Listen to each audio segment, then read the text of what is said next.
باكر. انا صار لي 4 سنين اتوسل بيكم اقول لكم خلينا نشتغل عمل جديد سوا، نشتغل سوا، وتالي ما تالي تروحون تجيبون هذا شلش الفطير على الجاهز وتخلوه وياي بطوله. هو انت منو اصلا؟ او منو حاسبك ممثل؟ اطلع منها تلف، انا ما اشتغل ويا هذا، فهمتوا ولا لا؟ السليد قريبا على الشرقية، أقول لكم هذا راح يطلع برمضان لو لا؟ سليد حبيبي هذا مو برمضان، راح يطلع حلقات اسبوعيه، قول الجمله مالتك واسكت. اي اوكي خلاص راح اسكت. سليد بالقران اذا جبت طاري الطيور مالتك اقلل مشاهدك. استقامل ايش قلنا؟ مو على مود انزل بالسناب المتابعين يريدون يعرفون ايش وقت يطلع. يطلع قريبا على الشرقيه بحلقات اسبوعيه. السليد قريبا على الشرقية في رمضان. دا احكي هندي مكسر، دا اقول لك مو برمضان يا معود سليد لا تخبن. استقامل ايش قلنا؟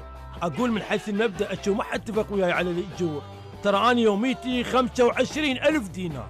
ليش انت هم تاخذ اجور؟ بالقران اجيب ابو صابر بمكانك، قول الجمله مالتك واسكت. زين تقدرون استاذ تخلون المشادي بعد رمضان لان طالبين بعمل ويا السعي الصالح الله يرحمه ويرحم موتاكم. شباب خبروا اللي على ابو صابر. دعبول قريبا على الشرقيه. يلا دعبول الدعبل اللي وراه. قريبا على الشرقيه، اقول لك الغدا شو وقت ترى متت من الجوع. لعد الباتشو من اكلها بن جدي. قلت لكم مريض ريوق باقول له بالدهن ما جبتوا لي. علولي تدري انت ضربت من الميزانيه مال المسلسل بالاكل مالتك؟ ما قلت لكم شيء بس قوزي على الغدا. شنو مدخلين الجمناستيك انتو؟ فركش وقف التصوير بعد ماكو تصوير. انا